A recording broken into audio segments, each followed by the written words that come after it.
finish our look into the different suspension components, today we look at the push rods.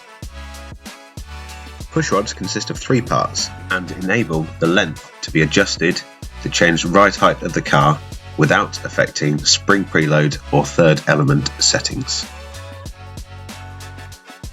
One flat of adjustment makes 1mm ride height change on the front of the car, and on the rear, one flat of adjustment makes 1.6mm of ride height change.